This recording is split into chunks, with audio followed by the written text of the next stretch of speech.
Los celos.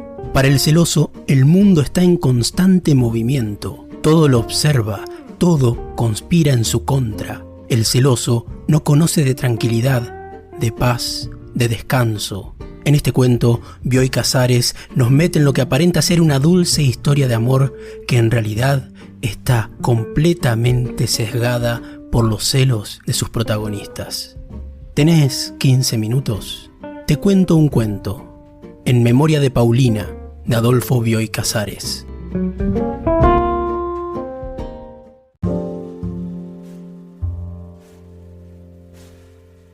Siempre quise a Paulina. En uno de mis primeros recuerdos, Paulina y yo estábamos ocultos en una oscura glorieta de laureles en un jardín con 2 leones de piedra. Paulina me dijo: me gusta el azul, me gustan las uvas, me gusta el hielo, me gustan las rosas, me gustan los caballos blancos. Yo comprendí que mi felicidad había empezado, porque en esas preferencias podía identificarme con Paulina. Nos parecíamos tan milagrosamente que en un libro sobre la final reunión de las almas en el alma del mundo, mi amiga escribió en el margen: las nuestras ya se reunieron. Nuestras. En aquel tiempo significaba la de ella y la mía. Para explicarme ese parecido argumenté que yo era un apresurado y remoto borrador de Paulina. Recuerdo que anoté en mi cuaderno: todo poema es un borrador de la poesía y en cada cosa hay una prefiguración de Dios. Pensé también: en lo que me parezca Paulina, estoy a salvo. Veía, y aún hoy veo, la identificación con Paulina como la mejor posibilidad de mi ser, como el refugio en donde me libraría de mis defectos naturales, de la torpeza, de la negligencia, de la vanidad. La vida fue una dulce costumbre que nos llevó a esperar como algo natural y cierto nuestro futuro matrimonio. Los padres de Paulina, insensibles al prestigio literario prematuramente alcanzado y perdido por mí, prometieron dar el consentimiento cuando me doctorara. Muchas veces nosotros imaginábamos un ordenado porvenir con tiempo suficiente para trabajar, para viajar y para querernos. Lo imaginábamos con tanta vividez que nos persuadíamos de que ya vivíamos juntos. Hablar de nuestro casamiento no nos inducía a tratarnos como novios. Toda la infancia la pasamos juntos y seguía habiendo entre nosotros una pudorosa amistad de niños. No me atrevía a encarar el papel de enamorado y a decirle en tono solemne: te quiero. Sin embargo, como la quería, con qué amor atónito y escrupuloso yo miraba su resplandeciente perfección. A Paulina le agradaba que yo recibiera amigos, preparaba todo, atendía a los invitados y secretamente jugaba a ser dueña de casa. Confieso que esas reuniones no me alegraban. La que ofrecimos para que Julio Montero conociera escritores no fue una excepción. La víspera, Montero me había visitado por primera vez. Esgrimía en la ocasión un copioso manuscrito y el despótico derecho que la obra inédita confiere sobre el tiempo del prójimo. Un rato después de la visita, yo había olvidado esa cara hirsuta y casi negra. En lo que se refiere al cuento que me leyó, Montero me había encarecido que le dijera con toda sinceridad si el impacto de su amargura resultaba demasiado fuerte. ¿Acaso fuera notable porque revelaba un vago propósito de imitar a escritores positivamente diversos? La idea central era que si una determinada melodía surge de una relación entre el violín y los movimientos del violinista, de una determinada relación entre movimiento y materia, surgía el alma de cada persona. El héroe del cuento fabricaba una máquina para producir almas, una suerte de bastidor con maderas y piolines. Después, el héroe moría. Velaban y enterraban el cadáver, pero él estaba secretamente vivo en el bastidor. Hacia el último párrafo, el bastidor aparecía junto a un estereoscopio y un trípode con una piedra de galena en el cuarto donde había muerto una señorita. Cuando logré apartarlo de los problemas de su argumento, Montero manifestó una extraña ambición por conocer a escritores. «Vuelva mañana por la tarde», le dije, «le presentaré algunos». Se describió a sí mismo como un salvaje y aceptó la invitación. Quizá movido por el agrado de verlo partir, bajé con él hasta la puerta de calle. Cuando salimos del ascensor, Montero descubrió el jardín que hay en el patio. A veces, en la tenue luz de la tarde, viéndolo a través del portón de vidrio que lo separa del hall, ese diminuto jardín sugiere la misteriosa imagen de un bosque en el fondo de un lago. De noche, proyectores de luz lila y de luz anaranjada lo convierten en un horrible paraíso de caramelo. Montero lo vio de noche. «Le seré franco», me dijo, resignándose a quitar los ojos del jardín. «De cuanto he visto en la casa, esto es lo más interesante».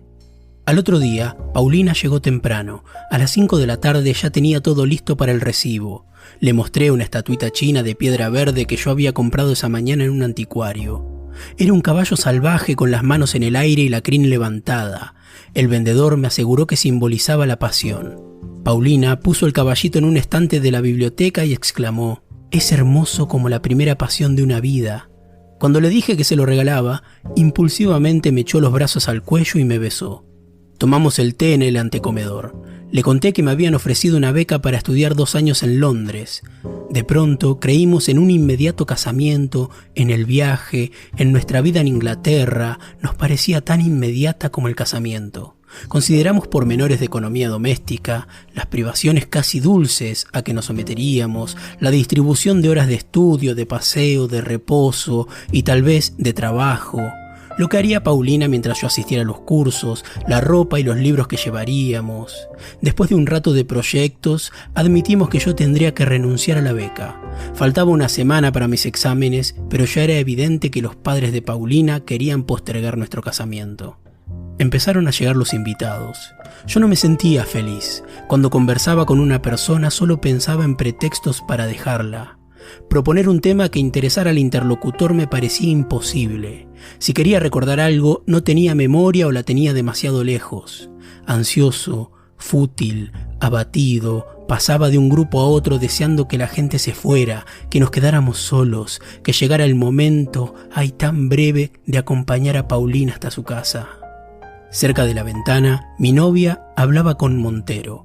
Cuando la miré, levantó los ojos e inclinó hacia mí su cara perfecta. Sentí que en la ternura de Paulina había un refugio inviolable, en donde estábamos solos. ¿Cómo anhelé decirle que la quería? Tomé la firme resolución de abandonar esa misma noche mi pueril y absurda vergüenza de hablarle de amor. Si ahora pudiera, suspiré, comunicarle mi pensamiento. En su mirada palpitó una generosa, alegre y sorprendida gratitud. Paulina me preguntó en qué poema un hombre se aleja tanto de una mujer que no la saluda cuando la encuentra en el cielo. Yo sabía que el poema era de Browning y vagamente recordaba los versos. Pasé el resto de la tarde buscándolos en la edición de Oxford. Si no me dejaban con Paulina, buscar algo para ella era preferible a conversar con otras personas. Pero estaba singularmente ofuscado y me pregunté si la imposibilidad de encontrar el poema no entrañaba un presagio. Miré hacia la ventana. Luis Alberto Morgan, el pianista, debió de notar mi ansiedad porque me dijo: «Paulina está mostrando la casa Montero». Me encogí de hombros, oculté apenas el fastidio y simulé interesarme de nuevo en el libro de Browning. Oblicuamente vi a Morgan entrando en mi cuarto. Pensé, va a llamarla. Enseguida reapareció con Paulina y con Montero. Por fin alguien se fue. Después, con despreocupación y lentitud, partieron otros. Llegó un momento en que solo quedamos Paulina, yo y Montero. Entonces, como lo temí, exclamó Paulina: «Es muy tarde, me voy». Montero intervino rápidamente. «Si me permite, la acompañaré hasta su casa». «Yo también te acompañaré», respondí. Le hablé a Paulina, pero miré a Montero. Pretendí que los ojos le comunicaran mi desprecio y mi odio. Al llegar abajo, advertí que Paulina no tenía el caballito chino. Le dije: «Has olvidado mi regalo». Subí al departamento y volví con la estatuita. Los encontré apoyados en el portón de vidrio mirando el jardín. Tomé del brazo a Paulina y no permití que Montero se le acercara por el otro lado. En la conversación prescindí ostensiblemente de Montero. No se ofendió. Cuando nos despedimos de Paulina, insistió en acompañarme hasta casa. En el trayecto habló de literatura, probablemente con sinceridad y con fervor. Me dije: «Él es el literato. Yo soy un hombre cansado, frívolamente preocupado con una mujer». Consideré la incongruencia que había entre su vigor físico y su debilidad literaria. Pensé, Una caparazón lo protege, no le llega lo que siente el interlocutor. Miré con odio sus ojos despiertos, su bigote hirsuto, su pescuezo fornido. Aquella semana casi no vi a Paulina. Estudié mucho. Después del último examen, la llamé por teléfono. Me felicitó con una insistencia que no parecía natural y dijo que al fin de la tarde iría a casa. Dormí la siesta, me bañé lentamente y esperé a Paulina hojeando un libro sobre los Faustos de Müller y de Lessing. Al verla exclamé: «¿Estás cambiada?» «Sí», respondió. «¿Cómo nos conocemos? No necesito hablar para que sepas lo que siento». Nos miramos en los ojos, en un éxtasis de beatitud. «Gracias», contesté. Nada me conmovía tanto como la admisión por parte de Paulina de la entrañable conformidad de nuestras almas. Confiadamente me abandoné a ese halago. No sé cuándo me pregunté incrédulamente si las palabras de Paulina ocultarían otro sentido. Antes de que yo considerara esa posibilidad, Paulina emprendió una confusa explicación. Oí de pronto: «Esa primera tarde ya estábamos perdidamente enamorados». Me pregunté quiénes estaban enamorados.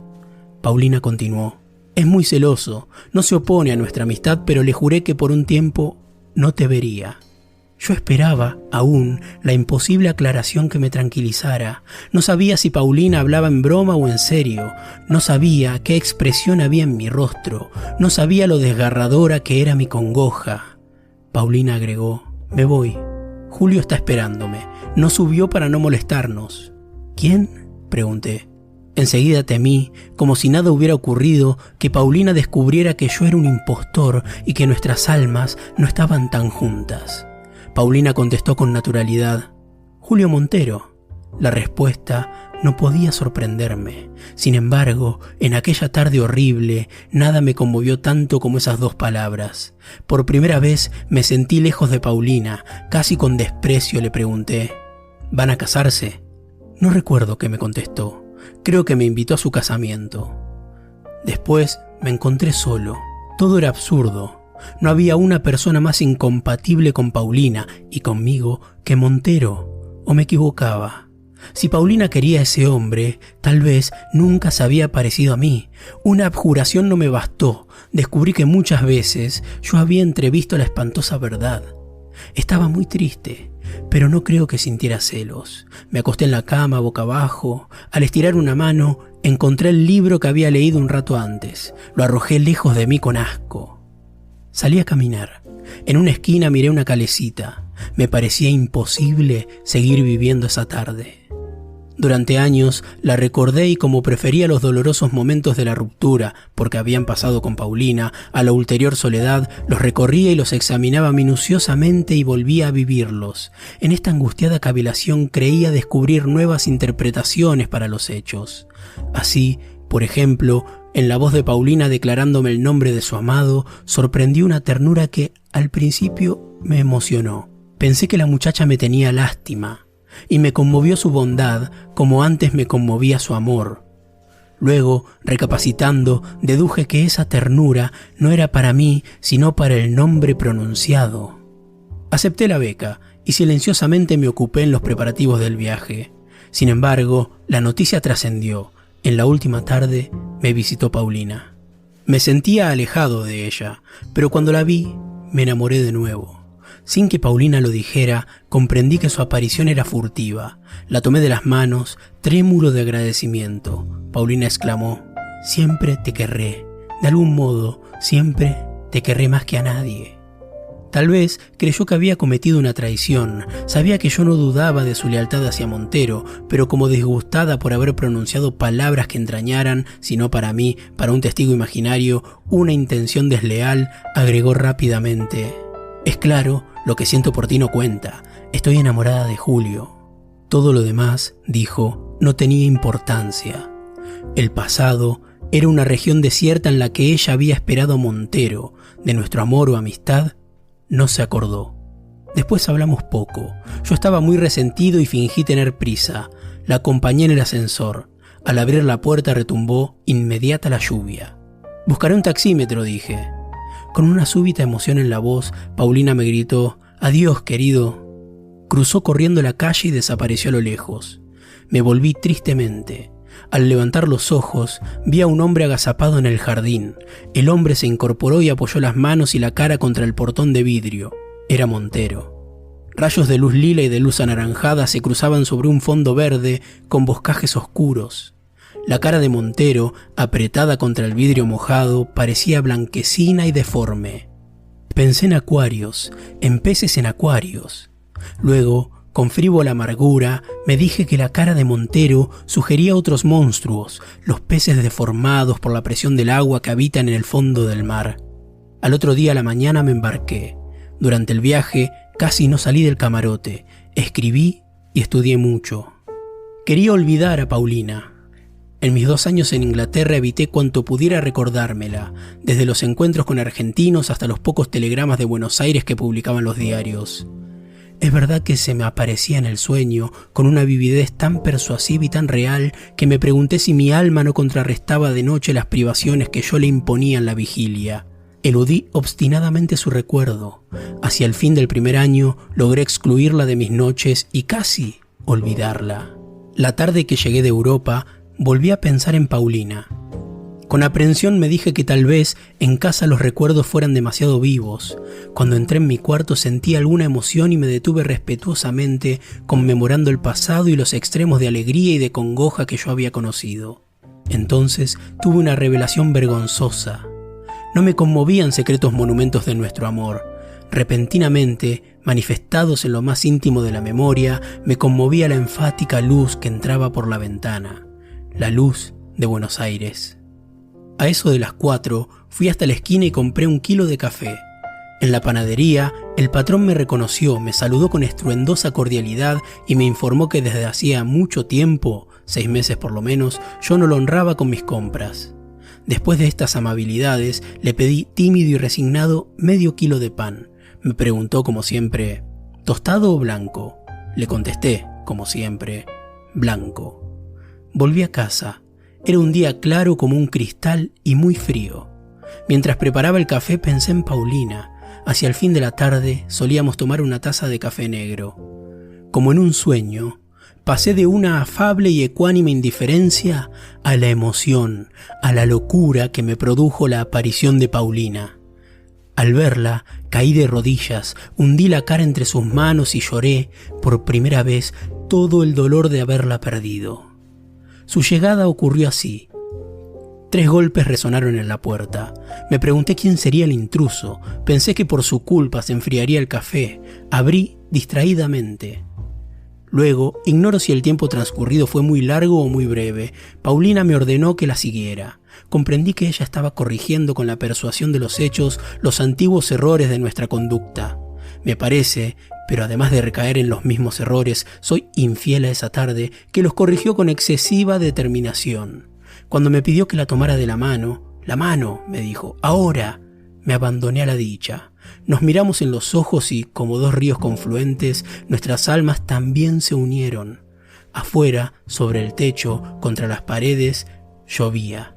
Interpreté esa lluvia, que era el mundo entero surgiendo nuevamente, como una pánica expansión de nuestro amor. La emoción no me impidió, sin embargo, descubrir que Montero había contaminado la conversación de Paulina. Por momentos, cuando ella hablaba, yo tenía la ingrata impresión de oír a mi rival.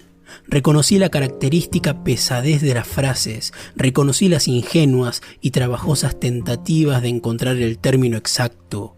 Reconocí, todavía apuntando vergonzosamente, la inconfundible vulgaridad. Con un esfuerzo pude sobreponerme. Miré el rostro, la sonrisa, los ojos. Ahí estaba Paulina, intrínseca y perfecta. Ahí no me la habían cambiado. Entonces, mientras la contemplaba en la mercurial penumbra del espejo, rodeada por el marco de guirnaldas, de coronas y de ángeles negros, me pareció distinta. Fue como si descubriera otra versión de Paulina, como si la viera de un modo nuevo. Di gracias por la separación que me había interrumpido el hábito de verla, pero que me la devolvía más hermosa. Paulina dijo, «Me voy, Julio me espera». Advertí en su voz una extraña mezcla de menosprecio y de angustia, que me desconcertó.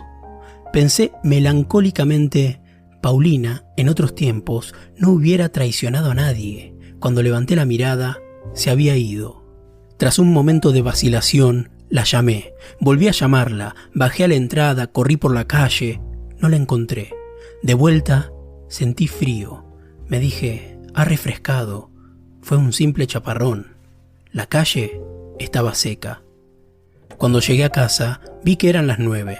No tenía ganas de salir a comer. La posibilidad de encontrarme con algún conocido me acobardaba. Preparé un poco de café. Tomé 2 o 3 tazas y mordí la punta de un pan. No sabía siquiera cuándo volveríamos a vernos. Quería hablar con Paulina. Quería pedirle que me aclarara unas dudas que me atormentaban y que ella aclararía sin dificultad. De pronto, mi ingratitud me asustó. El destino me deparaba toda la dicha y yo no estaba contento. Esa tarde era la culminación de nuestras vidas. Paulina lo había comprendido así. Yo mismo lo había comprendido. Por eso casi no hablamos. Hablar, hacer preguntas, hubiera sido en cierto modo diferenciarnos. Me parecía imposible tener que esperar hasta el día siguiente para poder ver a Paulina.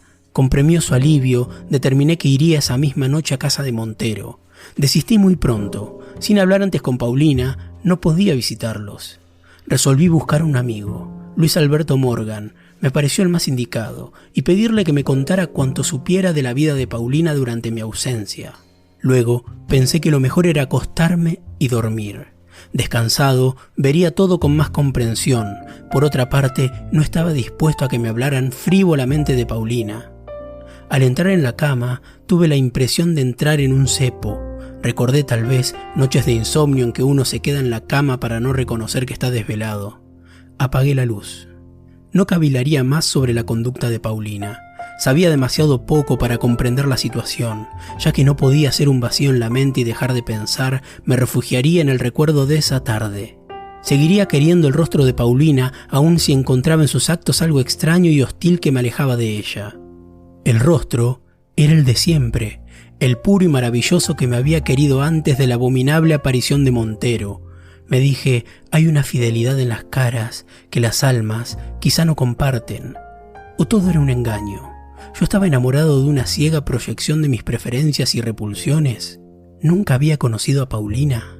Elegí una imagen de esa tarde, Paulina ante la oscura y tersa profundidad del espejo, y procuré evocarla. Cuando la entreví, tuve una revelación instantánea. Dudaba porque me olvidaba de Paulina. Quise consagrarme a la contemplación de su imagen. La fantasía y la memoria son facultades caprichosas. Evocaba el pelo despeinado, un pliegue del vestido, la vaga penumbra circundante, pero mi amada se desvanecía.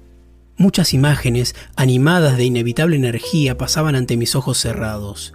De pronto, hice un descubrimiento. Como en el borde oscuro de un abismo, en un ángulo del espejo, a la derecha de Paulina, apareció el caballito de piedra verde. La visión, cuando se produjo, no me extrañó. Solo después de unos minutos recordé que la estatuita no estaba en casa. Yo se la había regalado a Paulina hacía 2 años. Me dije que se trataba de una superposición de recuerdos anacrónicos, el más antiguo del caballito, el más reciente de Paulina. La cuestión quedaba dilucidada. Yo estaba tranquilo y debía dormirme. Formulé entonces una reflexión vergonzosa y, a la luz de lo que averiguaría después, patética. Si no me duermo pronto, pensé, mañana estaré demacrado y no le gustaré a Paulina. Al rato advertí que mi recuerdo de la estatuita en el espejo del dormitorio no era justificable. Nunca la puse en el dormitorio. En casa la vi únicamente en el otro cuarto, en el estante o en manos de Paulina o en las mías. Aterrado, quise mirar de nuevo esos recuerdos. El espejo reapareció, rodeado de ángeles y de guirnaldas de madera, con Paulina en el centro y el caballito a la derecha. Yo no estaba seguro de que reflejara la habitación. Tal vez la reflejaba, pero de un modo vago y sumario. En cambio, el caballito se encabritaba nítidamente en el estante de la biblioteca. La biblioteca abarcaba todo el fondo y en la oscuridad lateral rondaba un nuevo personaje que no reconocí en el primer momento. Luego, con escaso interés, noté que ese personaje era yo. Vi el rostro de Paulina. Lo vi entero, no por partes, como proyectado hasta mí por la extrema intensidad de su hermosura y de su tristeza. Desperté llorando. No sé desde cuándo dormía. Sé que el sueño no fue inventivo. Continuó insensiblemente mis imaginaciones y reprodujo con fidelidad las escenas de la tarde. Miré el reloj. Eran las 5. Me levantaría temprano y, aún a riesgo de enojar a Paulina, iría a su casa. Esta resolución no mitigó mi angustia. Me levanté a las 7:30, tomé un largo baño y me vestí despacio. Ignoraba dónde vivía Paulina. El portero me prestó la guía de teléfonos y la guía verde. Ninguna registraba la dirección de Montero. Busqué el nombre de Paulina. Tampoco figuraba. Comprobé asimismo que en la antigua casa de Montero vivía otra persona. Pensé preguntar la dirección a los padres de Paulina. No los veía desde hacía mucho tiempo. Cuando me enteré del amor de Paulina por Montero, interrumpí el trato con ellos. Ahora, para disculparme, tendría que historiar mis penas. Me faltó el ánimo. Decidí hablar con Luis Alberto Morgan. Antes de las 11 no podía presentarme en su casa. Vagué por las calles, sin ver nada o atendiendo con momentánea aplicación a la forma de una moldura en una pared o al sentido de una palabra oída al azar. Recuerdo que en la Plaza Independencia, una mujer con los zapatos en una mano y un libro en la otra se paseaba descalza por el pasto húmedo. Morgan me recibió en la cama, abocado a un enorme tazón que sostenía con ambas manos.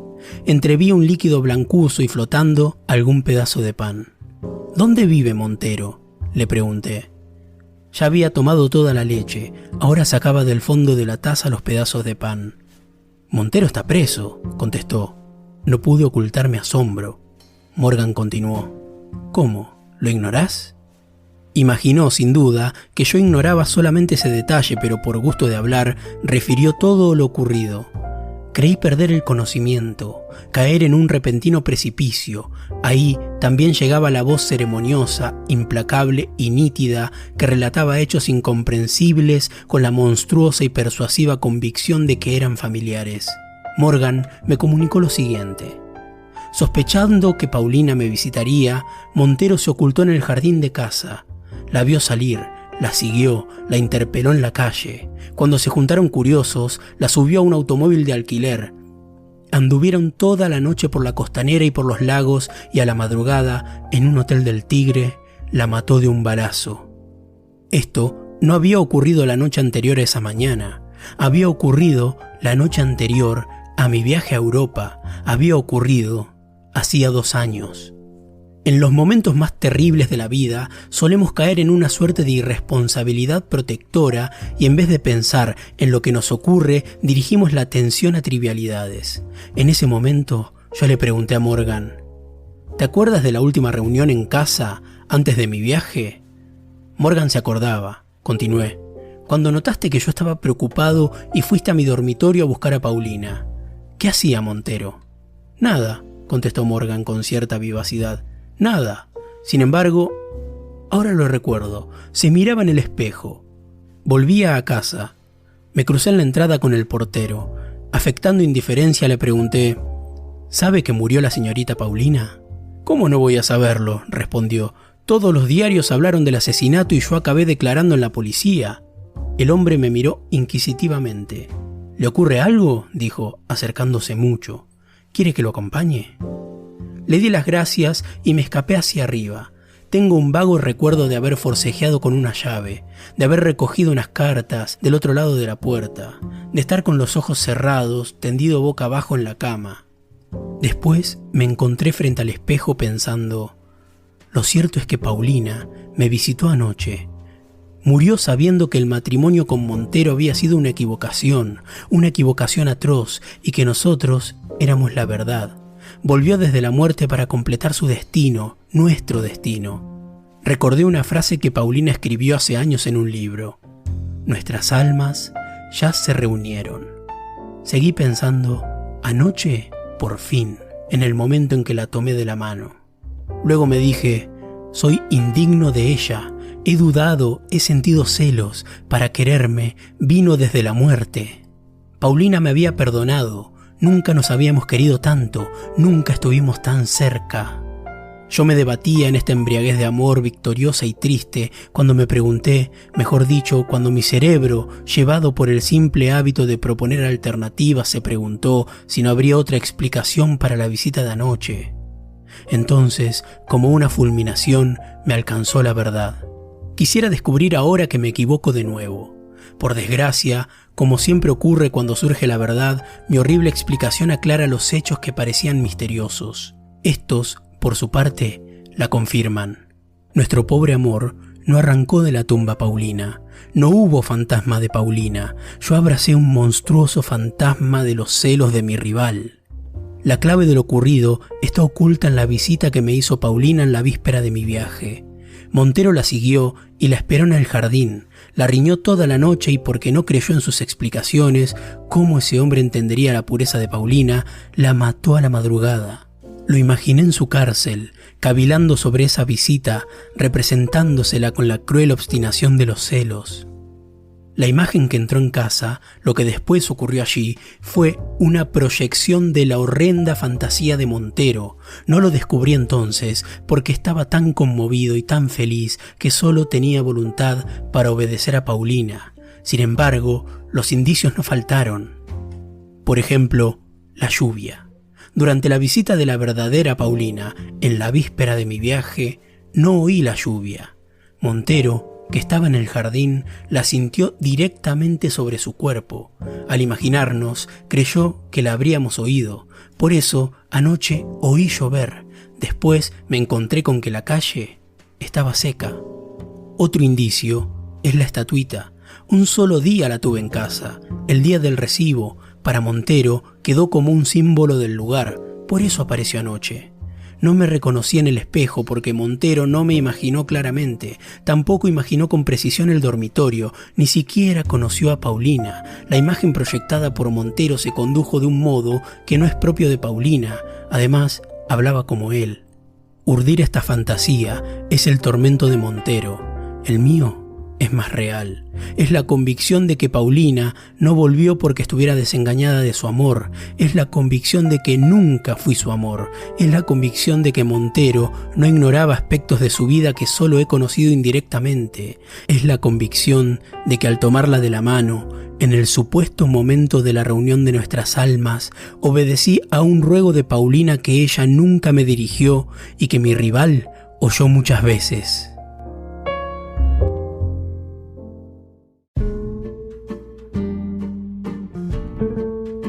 Eso fue En memoria de Paulina, de Adolfo Bioy Casares. Espero que te haya gustado, que hayas disfrutado del capítulo de hoy. Si fue así, te pido por favor que le des al botón de me gusta, al botón de seguir, 5 estrellas y que dejes tu reseña en Apple Podcast, que compartas en las redes sociales. Me encontrás en Instagram como @tecuentouncuento.ok y en Twitter como @cuentopodcast.ok. También, si sentís que tenés ganas de colaborar de alguna manera con este podcast, si te gusta lo que hago, me podés invitar con un cafecito. En la descripción te dejo el link. Así es como llegamos al final de esta segunda temporada de Te Cuento un Cuento. Fueron 20 capítulos, 20 cuentos, 20 escritores y nos reencontraremos entonces en la próxima temporada. Me despido, mi nombre es Pablo, hasta pronto. Muchísimas gracias por haber estado ahí. ¿Tenés 15 minutos? Te cuento un cuento.